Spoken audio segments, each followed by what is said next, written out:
It's really the young people to whom I'm speaking. But when I think about commencement talks, I often think about the idea that people are giving advice. That's a tough thing.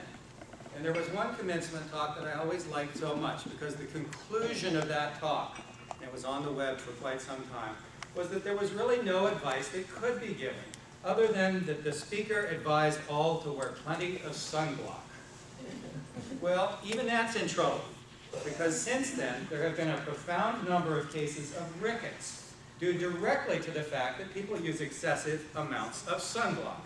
So I can't give you so much advice.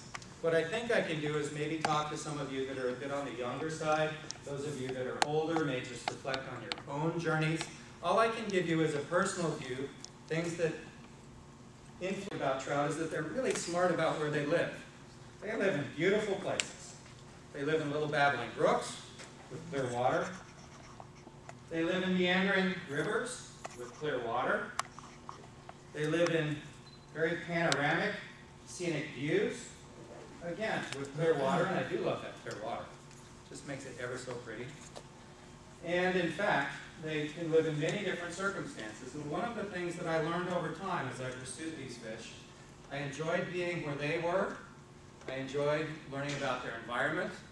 And years later, there was a professor of comparative literature at the University of Chicago.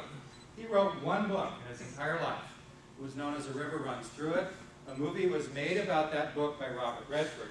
But one passage in that book always struck me. He said, I knew I might never see again so much of the earth so beautiful. And here's what struck me. The beautiful being something you know. Something you know. Added to something that you see in a whole that's different than the sum of the parts. What he's saying is that by learning about something, you capture a little more of its essence. You can see a little bit more about what is worth seeing there. You can see a little bit more beauty. Many great opportunities come your way because that's going to define a lot of the outcomes in your life. A good friend and colleague and fishing buddy, Chris Murphy, said at the veterinary medical graduate ceremony last year that there were many different decision nodes in your life. And those nodes really define the opportunity stream that you will have as a person. And I think they're very important. And it's important to differentiate this, to distinguish this from things you cannot control. You can't control who your parents are. You can't control where you're born. Your parents and family, where you're born, are very important, but they're not under your control. The National Academy of Sciences, these were great minds, but they were young, they were active, they were earning their place at that stage. It turned out to be a great place to be. There was a lot of opportunity, and that influenced me the whole rest of my career. So now I shift gears and say, where did my choice take me? Well, it turns out I ended up staying there as a graduate student. So my choice at the undergraduate level influenced my choice of graduate school. I'm the big-haired guy there in the middle. And it turns out that that choice meant some of my lifelong friends in science, Frank Powell, now at the University of California, San Diego, Bill Milsom, University of British Columbia. And at this dinner in my first year of graduate school, it looked a lot like this. A man named Peter Scheid of Germany.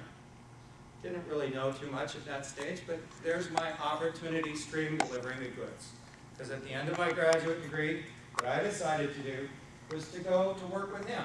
There he is again a few years later. He was a rising star when I met him. Now he's a star. Where I was before, it has a lot to do with how animals adapt to their environment. But as soon as I think that, it has a lot to do with medicine, with biomedical research. And what I became very interested in is how the brain controls breathing, Most of you don't think about that. And I also noticed that she's an excellent dancer as well as a lacrosse player. And Ashani is going to attend the AIA-WI Madison and is planning to major in biology. Without them, well, especially with my mother, and my father, they both got me into volunteer work at a very young age. And being exposed to that, I know like that's changed like my viewpoints, and I'm not majoring. Graduating from the Memorial High School, and he's going to the University of Minnesota in Twin Cities. He's the president of the Future Business Leaders of America at his school, and obviously he's going into business management after college. Right, Himanshu? Not biology. No. Yeah, okay. And Himanshu is an avid baseball player as well as the ultimate frisbee player. I don't know what exactly that is, but something you can throw real hard at people, I guess. In my years of high school, and I hope they keep supporting me with tuition. You know. Yeah. Well, you know, tuition's the big part. But yeah, I mean, it's just been fun 4 years in high school, and they've always shown me support, and it's been good. Yeah. She plays tennis very well. Actually, she played for the West High School. I think she is planning to major in biology in college. Yeah, I want to thank my parents, like, as like Ashadi said, or like Uncle said, whatever they tell us to do, we want to do the opposite. And they did tell me to go into science, and I did want to do like English and history, and then ultimately came back into science, because that's how we Indian kids work.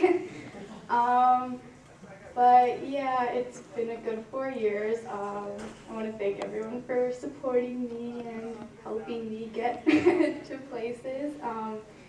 I'm probably going to University of Minnesota, and I want to be in the medical profession, so I don't know, we'll see.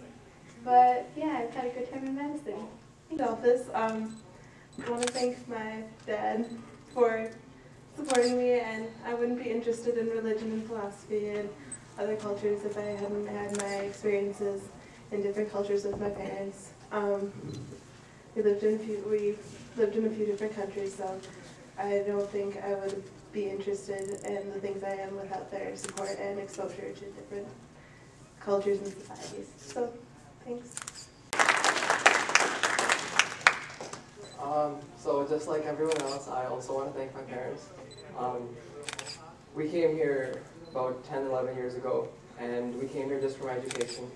And that's what I always thought was the most important. And I would not be half the person I am if it wasn't for either of them. They've always taught me to question, to analyze, to use logic and everything. And that's what I'm going into, and I'm very happy that I'm their offspring, their kid, you know. And like, I don't know, I didn't really plan anything, but that's about it. My parents are why I'm here. Where I'm going in life is because of them. They bought me my first Tinker toy set, and I loved it. Decided I want to go civil engineering when I was 3. So. Yes, I'm planning to major in biology. So I'm very thankful for the community that is supporting me. I basically got interested in, well, biology and basically science since I was in, well, maybe before middle school. And doing voluntary work in the past 4 years of high school basically made me want to become a doctor. So in the future, I'm hoping that you will continue to support us, young people, and like, I don't know, that's basically. He will take the, again, to make sure that that's what he wants to do. So he's majoring in chemistry now, or will be majoring in June. And so he's going to make a career in chemistry and related sciences, and then, you know, don't want to go on. But that's his decision, and we are, you know, happy and we accept it to live with it kind of thing, you know, no big